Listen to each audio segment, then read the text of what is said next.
¿Qué tal? Buenas noches. Estamos aquí iniciando transmisiones. Estamos iniciando también octubre. Estamos iniciando la semana. Y les mando un abrazo, un saludo muy afectuoso a todos los que se están conectando a esta transmisión de Facebook Live de su servidor Genaro Villamil, quienes nos ven a través de la página de la revista Proceso. Muchas gracias. Quienes nos ven también en la plataforma de el blog Homo Sapien, les agradezco mucho. ¿Cómo están a todos y a todas nuestras amigas y amigos que están aquí conectándose en esta noche muy fresca, muy agradable? Otoño llegó y octubre ahora sí se plasmó en la Ciudad de México, un día bastante fresco, con mucho aire, en fin.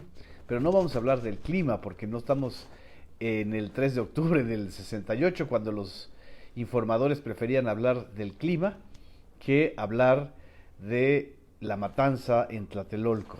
Vamos a mencionar algunos temas que están en la agenda del día de hoy.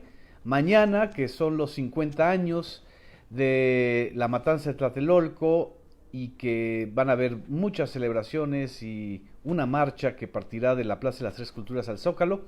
Vamos a estar transmitiendo en Facebook Live y también en nuestra plataforma de YouTube. Buenas noches a Paco Suárez, a Olivia Velázquez, a Susana Martínez, a María Elena Jaroma, que manda saludos aquí a Anastasia y a Tomasa, que andan cenando. Ellas sí están cenando ahorita. Pepe de Lara, Pedro González Muciño, buenas noches. Que exactamente lo que pasó en Coyoacán es una vergüenza. Finalmente la Sala Superior del Tribunal Electoral decidió revocar la anulación y a partir del día de hoy es alcalde el señor Manuel Negrete, un exfutbolista que llega al poder con todas las mañas y trampas del partido que lo postuló, que fue el PRD de la Ciudad de México y en especial el de Coyoacán, el que controla Mauricio Toledo.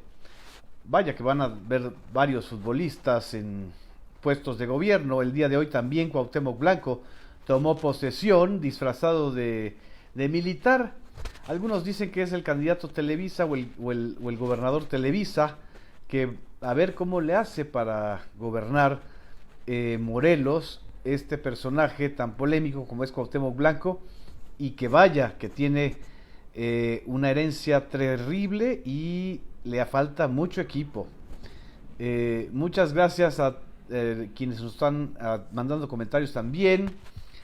A Mónica Méndez, a Alma Adriana Melendres, que nos está viendo desde Baja California, a Jesús Castañeda, a Dani Pevi. Buenas noches, gracias, saludos a las bellas felinas que por aquí deben andar. En algún momento van a aparecer. A Oscar Nape, muchas gracias por estar aquí, Oscar.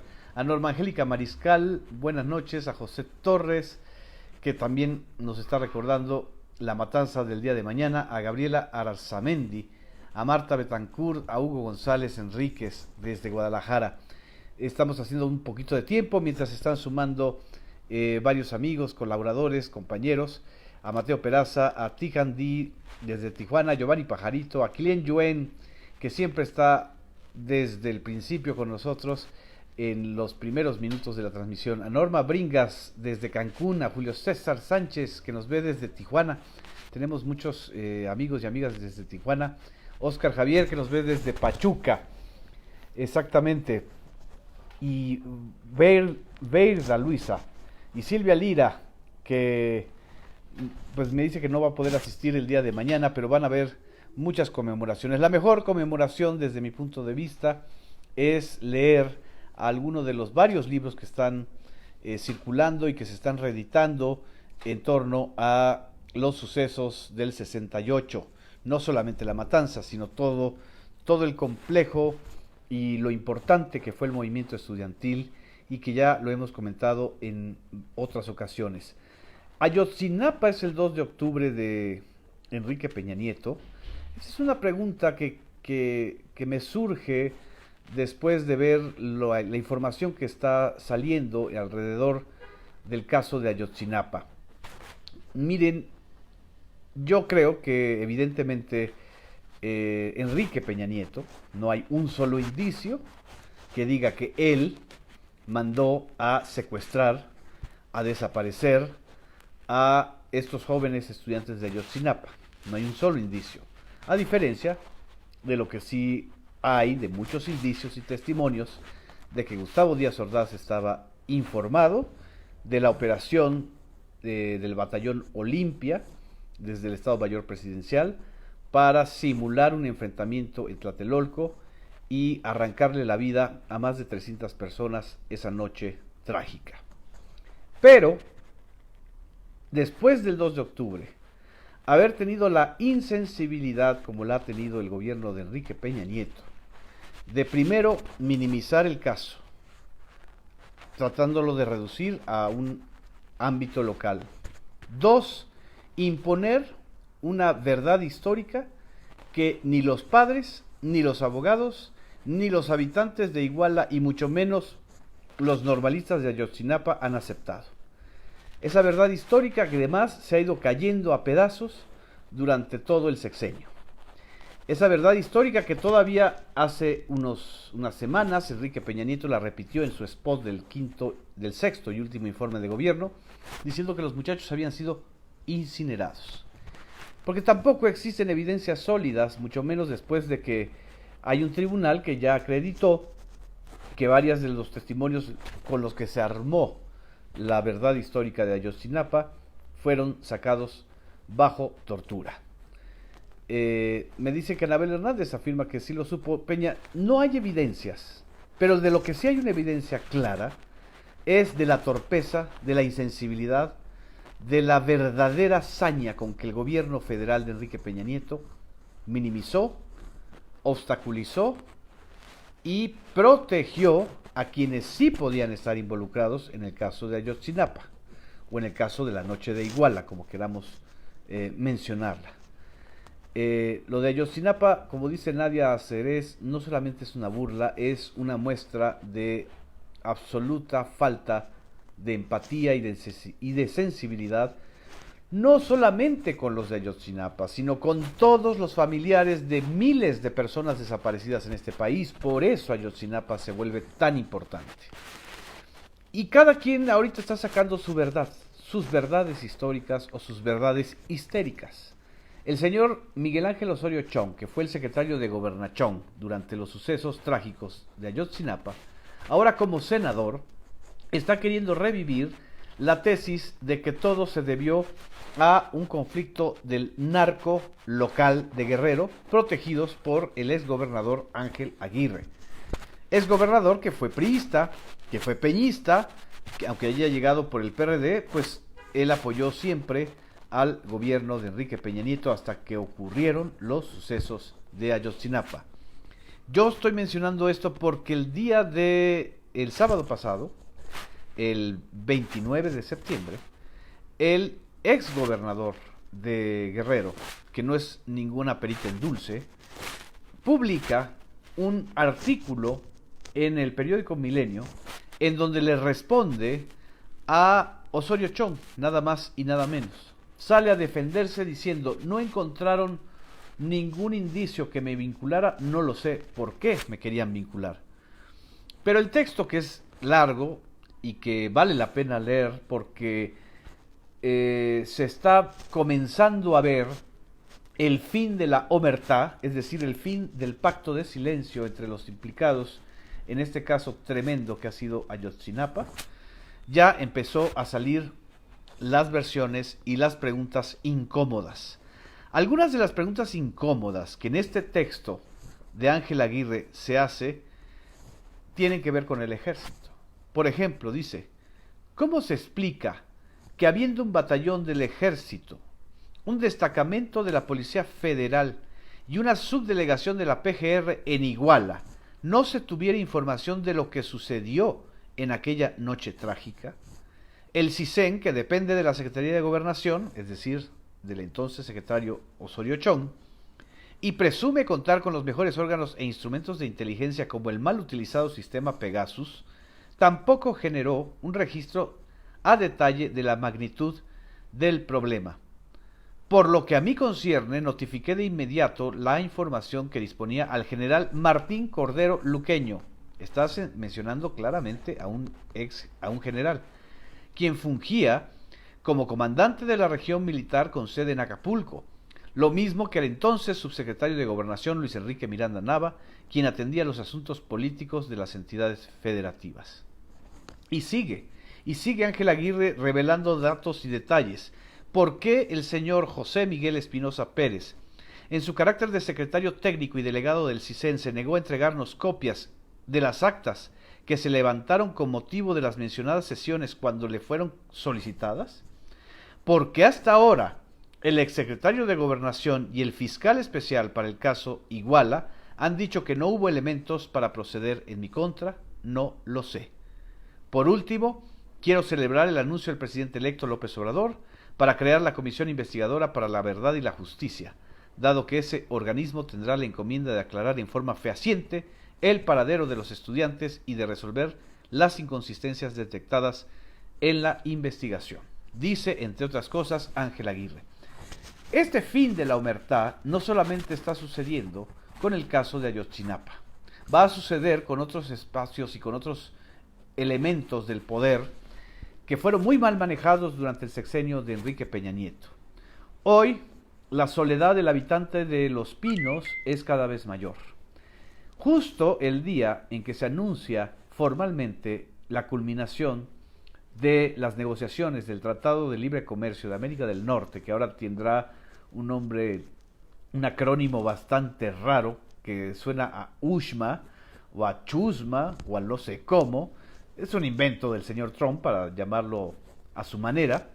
Justo este día, Luis Videgaray, el canciller que fue a prender, el todopoderoso secretario de Hacienda, el vicepresidente en funciones, la otra contraparte de Osorio Chong, eran Luis Videgaray manejando todo el entorno económico, las reformas estructurales, los pinos, los medios, y por otro lado Osorio Chong manejando la seguridad pública, los acuerdos con los grupos criminales, con los partidos, etcétera, se están cayendo. Y hoy el que abandonó el barco fue el señor Luis Videgaray. Luis Videgaray, que falló en todo. Falló en sus cálculos de crecimiento económico. Falló en la posibilidad de tener un precio elevado del petróleo para que entonces la reforma energética generara los ingresos que sobrevendieron. Impuso el gasolinazo. Impuso Enrique Ochoa Reza en el PRI. Y luego se hizo al desentendido para lavarse las manos en el caso de la visita de Donald Trump a México. Ahora ya defiende esa posibilidad de haber traído a Donald Trump como una estrategia ganadora. Pero en su momento, Luis Videgaray dio varios golpes y dio varias muestras y señales de autoritarismo y escondía la mano. Hoy lo que dice Luis Videgaray, o lo que anunció Luis Videgaray, es que se retira de la vida política. Él, el todopoderoso vicepresidente, deja la política, según lo anunció en Madrid, no lo anunció en México, lo anunció en el extranjero, dejará en diciembre próximo y se retirará de la política y del servicio público. Señaló, he pasado 13 años continuos en la política y el servicio público, y para mí termina un periodo de oportunidades de servicio público, orgulloso de ser parte del equipo del presidente, y se iniciará una etapa diferente, lejos de la política y el servicio público, bla, bla, bla. El día de hoy, en el periódico Reforma, se publica esta nota. Apunta Lozoya a la Secretaría de Hacienda y Crédito Público. Está hablando de Emilio Lozoya, el principal implicado en el escándalo de Odebrecht, el exdirector de Pemex, que acabó o terminó muy distanciado y peleado de Luis Videgaray. Está diciendo que la PGR debe citar a Miguel Mesmacher Linartas, subsecretario de Hacienda y Crédito Público, brazo derecho de Luis Videgaray. Lozano quiere que declare el alto funcionario de Hacienda que aprobó exceptuar a Odebrecht de un proceso de licitación para adjudicarle los contratos de la refinería de Tula. Es decir, le está diciendo Lozoya, a la PGR que al ladrón es el equipo de Luis Videgaray. Es lo que yo digo, el fin de la omertá, el fin del pacto de silencio de las mafias, vamos a estarlo viendo en estos días. Porque evidentemente Luis Videgaray no se retira a la vida privada porque ya haya cumplido su misión, sino porque dejó muchas huellas y muchos damnificados en el camino. Para empezar, al propio PRI, a los propios priistas los dejó damnificados, derrumbados en la peor debacle de su historia reciente. Y el anuncio de Luis Videgaray se conecta con una de las declaraciones poco repetidas o poco señaladas en estos días de Enrique Peña Nieto, quien confesó que uno de sus colaboradores más cercanos lo traicionó. Y yo creo que no estaba hablando del secretario de la Función Pública, o del titular de Sedesol, o de la titular de SEDAT. Estaba hablando o de Luis Videgaray o de Osorio Chong. Los distanciamientos se van a agudizar en estos meses. Vamos a ver una verdadera pelea por ver quién se salva. Ya el señor Ángel Aguirre se está queriendo salvar respondiéndole a Osorio Chong y saludando a el próximo gobierno de Andrés Manuel López Obrador. Dice Dina Cravioto, como lo poco hombres que son, acusándose los unos a los otros. Puede ser una traición, como pregunta Gustavo Castaño, o una traición a la Videgaray. Esto es lo que realmente está sucediendo en el ocaso del sexenio más complejo y complicado del país. Ya salvaron a Duarte, como dice, y quiere salvarse Luis Videgaray del caso, por ejemplo, de Alejandro Gutiérrez, que es el principal implicado en Chihuahua, del caso de Javier Duarte y, por supuesto, del caso Odebrecht. En fin, estos son el panorama, y todo esto en el contexto de que ya hay un Telecán que hasta ahora no sabemos exactamente qué va a implicar.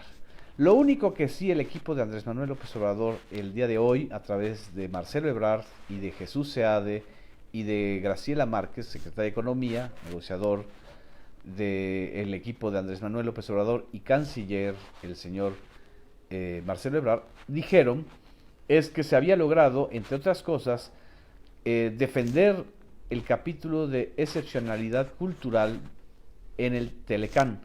Y eso fue por presiones de Canadá, no de México.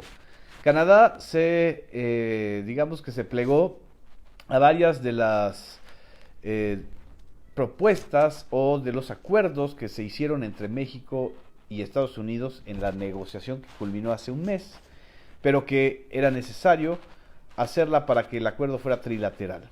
Casi al cuarto para las 12 se está firmando este acuerdo. Lo único que podemos comentar es que ojalá y el Telecán realmente implique un incremento para los salarios de los trabajadores mexicanos. Quizá es el único punto en donde podemos estar de acuerdo con Donald Trump y las necesidades de los trabajadores mexicanos. No se puede volver a construir un mercado regional o la atracción de México a los inversionistas con la idea o con la propuesta de que aquí hay bajos salarios o salarios de hambre, porque efectivamente los salarios de hambre o los bajos salarios lo único que hacen es precarizar el trabajo, enriquecer solamente a unos bribones que se hacen pasar como líderes sindicales o empresas de contratistas de protección, o simple y sencillamente mandar a las fronteras a familias enteras que se fueron a la industria maquiladora y que traen ahora el desarreglo social terrible que quedó en Ciudad Juárez o en Tijuana o en Nogales, ciudades fronterizas, o Nuevo Laredo, que están viviendo ahora también las consecuencias de el cierre de empresas. El nuevo modelo no se puede hacer en función de los bajos salarios, porque los bajos salarios son esclavitud contemporánea. Entonces, si el gobierno de Morena y la bancada de Morena en el Senado van a defender por lo menos un esquema de altos salarios en México, ya algo bueno habrá traído el Telecam. En fin, este es mi comentario humilde. No soy especialista en comercio exterior, pero sí tengo sentido común como muchos de ustedes que nos están viendo. En fin, muchas gracias por sus comentarios. Me dice que también juzguen a los líderes sindicales de Pemex, de la CFE, etcétera. Buenas noches a Cruz Corpus por su comentario. Fuera de miedo, me dice, la nomenclatura se va a empezar a pelear exactamente. Jesús Eduardo Medina Béjar, que también nos manda saludos desde Chihuahua. Buenas noches, muchas gracias, nos vemos esta semana y no se olviden que mañana, el 2 de octubre, no se olvida. Gracias.